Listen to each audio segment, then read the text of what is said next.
Sir మంచి మాట ఒకటి గుర్తు చేశారు. పరిహారాలనేది ఈ మధ్య యూట్యూబ్ నిండా పరిహారాలే అసలు. పరిహారాల పేరుతో చంపేస్తున్నారు జనాల్ని. అసలు ఒక్కొక్కడు 20,00,000, 30,00,000 దాకా వెళ్ళిపోయినాయి రేట్లు. పరిహారాల రేట్లు.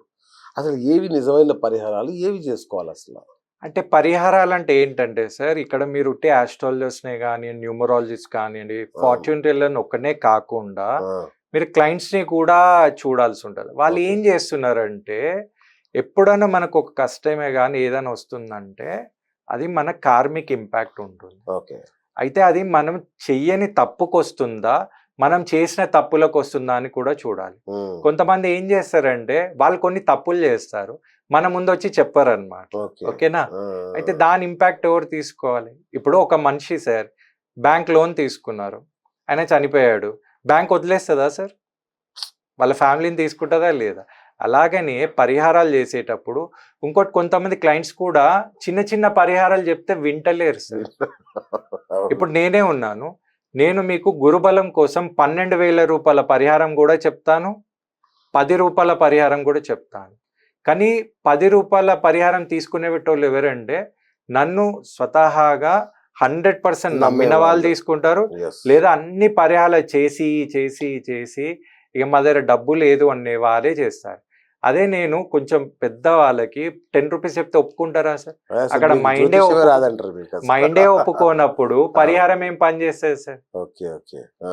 మీ మనస్థితే బాగాలేనప్పుడు గ్రహస్థితి ఏం చేస్తది? ఓకే. ఇంకోటి మీరందరు నిజంగానే పరిహారం చేయాలి. ఇప్పుడు మీరు అడుగుతున్నారు కాబట్టి, మీరు ఇంతమంది చాలా మంది చూస్తారు కాబట్టి నేను యెస్. చెప్తున్నాను. ప్లీజ్.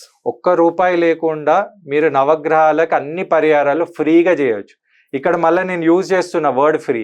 ఇక ఫ్రీ అనే వారికి ఎంతమంది చేస్తారో మీరే తెలుసుకోండి. రైట్. నేను ఫస్ట్ బలవంతంగా చేపిస్తా చెప్పండి మీరు. ఆ! మీకు ఎవరైనా గానియండి, ఎవరైనా ఇప్పుడు ఆస్ట్రాలజర్ గాని, న్యూమరాలజిస్ట్ గాని ఎవరైనా వాళ్ళేమంటారంటే, మీకు సూర్యుడు నీచంలో ఉన్నారు. లేదా సూర్యుడు మీకు బలం ఇస్తలేరు. అవును. సూర్యుడు మీకు అనుగ్రహం కావాలి అని ఇలా అంటే, మీరు ఒక్కటే ఒక పరిహారం చేయండి. మీ తండ్రికి సేవ చేయండి. హ్మ్. ఓకే. తండ్రిని మంచి చూసుకోండి. వాళ్ళని బాధ పెట్టకండి. వాళ్ళని తీసుకుపోయి ఓల్డ్ ఏజ్ హోమ్‌లో ఎయడము, లేకపోతే అంటే పరిస్థితి బట్టి చూసుకోండి. కరెక్ట్. ఆ! ఇంకోటి వాళ్ళకి మీరు చెయ్యలేని పరిస్థితి ఉంటే ఓల్డ్ ఏజ్ హోమ్‌లో పెట్టడం వేర. హ్మ్. ఓకేనా? గతి లేక పెట్టడం వేర. ఓకేనా? మళ్ళీ ఈ condition old age home word use చేసినాను. అవునవును. ఇప్పుడు కొంతమంది ఫారెన్‌లో ఉంటారు. వాళ్ళు కరెక్ట్. టైంకి వాళ్ళ పిల్లలు తండ్రికి పెట్టలేకపోతారు. వాళ్ళు ఏం చేస్తారంటే ఒక ఓల్డ్ ఏజ్ హోమ్‌లో పెడితే టైం బై వస్తదండి. అవును. కాబట్టి ఎవరైతే వాళ్ళ తండ్రికి చాలా మంచిగా చూసుకుంటారో, సేవ చేస్తారో, వాళ్ళు ఎలాంటి సూర్యునిది పరిహారం చేసే అవసరం లేదు. వాళ్ళకెప్పుడు సూర్యుడు అనుగ్రహిస్తారు. వండర్‌ఫుల్. ఆ! సేవా కరో మేవా పావో. ఇది ఆ! ఫస్ట్ ఆ! కాన్సెప్ట్. ఇప్పుడు కొంతమంది అంటారు, నాకు చంద్రుడు అనుకూలిస్తలేడు. చంద్రుడు నీచంలో ఉన్నాడు. నాకు చంద్రబలం కావాలి అన్నప్పుడు మీ తల్లికి సేవ చేయండి. తల్లిని మంచి చూసుకోండి. తల్లిని బాధ పెట్టకండి. అమ్మగా ఇప్పుడు వాళ్ళు ఓల్డ్ ఏజ్‌లో ఉన్నారు కాబట్టి వాళ్ళకి ఎన్నో బాధలుంటాయి, ఆ! నొప్పిలుంటాయి. వాళ్ళకి మంచి చేయండి. వాళ్ళకి చేసిరనుకోండి, మీకు చంద్రుడు అనేది ఎప్పుడు కలుకరిస్తాడు. ఎందుకంటే సూర్యుడు అనేది మీ తండ్రి అన్నప్పుడు, చంద్రుడు అనేది మీకు తల్లి అన్నమాట. మనస్కారకుడు. ఆయన తల్లిలాగా ప్రేమ చేస్తాడన్నమాట. ఇక్కడ మీకు అయిపోయింది. ఇప్పుడు మీకు గురువు అనుగ్రహం కావాలనుకోండి, మీరు చేయాల్సింది ఏంటి అంటే, మీకు ఎవరైతే గురువు మీకు విద్య నేర్పించాడో, లేకపోతే మీరు ఏ ఇన్‌స్టిట్యూట్‌లో అయితే పని చేస్తున్నారో, ఇప్పుడు ఎగ్జాంపుల్ టీమ్ లీడర్ ఉన్నారు. లేకపోతే మీకు ఎవరైతే హైయర్ అఫీషియల్ వాళ్ళకి వాల్యూ ఇయ్యండి. వాళ్ళతోని మంచిగా ఉండండి. వాళ్ళకి కొంతమంది ఏం చేస్తారంటే ముందు సార్ అని మాట్లాడేసి వేరే పోయి హేళన అవును. చేస్తారు. అవును. వాళ్ళ మీద అంత తప్పులు చెప్తారు. అది చెయ్యకండి. అలా చేస్తే ఎనర్జీ అనేది డైల్యూట్ అయ్యేది. వాళ్ళకి మంచి సేవ చేయండి. సేవ అంటే పోయి వాళ్ళకి ప్యాంపరింగ్ చేయాలని కాదు. అది చేస్తే మీకు గురువు ఎప్పటికీ అనుకూలిస్తాడు. ఇప్పుడు అవును. చాలా మందికి రాహు దోషం ఉంది. రాహు అంటే ఏందంటే మీరు జంతువులకి హాని చేయకండి. ఇప్పుడు కొంతమందికి ఏం అలవాటు అంటే ఇప్పుడు అక్కడ నుంచి చీమ పోతుంటది. అవును. దాన్ని కావాలని పోయి చంపేస్తారు. అవును. అట్లా అని దోమని చంపొద్దని నేను చెప్పను. దోమ కొరికితే చంపేసేయండి, ప్రాబ్లం లేదు. కానీ కావాలని ఇంటెన్షనల్లీ జంతువులని చేయకండి. ఇప్పుడు రాయితోని కొట్టడం కుక్కల్ని, పిల్లులని దాని మీద నుంచి ఎత్తేయడం ఇట్లా కొంతమంది చేస్తున్నారు రాక్షస అవును. అలవాటుతోని. ప్రవృత్తి. అవును. మీరేం చేయండంటే జంతువులకు అది కుక్క గానియండి, పిల్లి గానియండి, లేకపోతే మీకు గోసేవ గాని ఏదైనా చేయండి. మీకెలాంటి రాహు దోషం ఉండదు. హ్మ్. ఇప్పుడు 5 అంటే మీకు ఎవరంటే బుధుడనమాట. బుధుడు అంటే ఎవరు? బిజినెస్ ని చేస్తాడు. ఓకే. మీకు బిజినెస్ ఉంటేనే కదా డబ్బు వస్తుంది. అవును. మీ క్లయింట్స్ కి మంచిగా హెల్ప్ చేయండి, మంచిగా మాట్లాడండి. ఇప్పుడు మీరు ఏదైనా డిస్కౌంట్ ఇవ్వాలంటే మనసారా డిస్కౌంట్ ఇవ్వండి. వాళ్ళకి ఎప్పుడు వాళ్ళ అవన్నీ తెలుసుకోండి.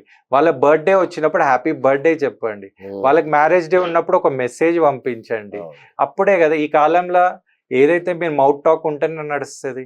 అలా చేసిరనుకోండి మీకు బుధుడు ఎప్పటికీ అనుకూలిస్తాడు. ఓకే. ఇప్పుడు మీకు శుక్రుడు అనుకూలించాలంటే మీ భార్యకి మీ పిల్లల్ని మంచి చూసుకోండి. చాలా మంది వాళ్ళ భార్యలు మంచిగా తిండి పెడతారు, ఫుడ్ పెడతారు, అన్ని పనులు చేస్తారు, కానీ వాల్యూ ఇయ్యరు అనమాట. అవునవును. వాళ్ళ మనసులో బయట చెప్పుకోలేరు. చెప్పుకోలేరు. వాళ్ళు బాధపడ్డారు, శుక్రుడు అనుకూలించాడు అనమాట. అవును. పిల్లల్ని కూడా చదివిపిస్తారు, డబ్బులు పెట్టి కానీ తిడుతుంటారు వాళ్ళని, వాళ్ళకి కొడుతుంటారు. టార్చర్ పెడతారు. అలా చేస్తే కాదండి. మీరు వీళ్ళిద్దరిని మంచి చూసుకోండి, శుక్రుడు అనుకోలేదు. ఇక మీకు కేతు దోషం ఏమున్నా 7 రిప్రజెంట్ చేశారు. మీరు ఏం చేయాలంటే కేతు అంటేనే మీ లోపల లేదా దేవుడు. మీరు మెడిటేషన్ చేయండి, లేదా ఒక దేవుణ్ణి గురువుగా స్వీకరించి ధ్యాస పెట్టండి. మీరు ఇలా చేసిరనుకోండి మీకు ఎప్పటికీ కేతు అనేది మిమ్మల్ని బాధ పెట్టాడు. ఇక మీకు శని దోషం ఉందంటే భయపడకండి. శని దోషం అంటే కష్టం. అయితే కార్మికులు, మీ ఇంట్లో ఉన్న పని మనుషులే కానివ్వండి, పని వాళ్ళు ఉంటారు, రోడ్ల మీద మీరు చూస్తే కొంచెం ఊడవడేటోళ్ళు, స్లిప్, వాళ్ళకి సంతోషంగా పోయి ఏం చేయండి అంటే వాళ్ళు కష్టపడుతుంటారు. చాలా మంది ఎంత క్లీన్ చేసినా కూడా ఇంకెక్కడ చేయలేరు, అక్కడ చేయలేరు, ఇంకా వాళ్ళని బాధ పెడుతుంటారు. వాళ్ళకి జీతం ఇవ్వాలంటే ఈరోజు శుక్రవారం, ఈరోజు మంగళవారము, ఈరోజు పండుగ ఉంది, వాళ్ళు ఆ రోజు కూడా వచ్చి చేస్తున్నారు కదా.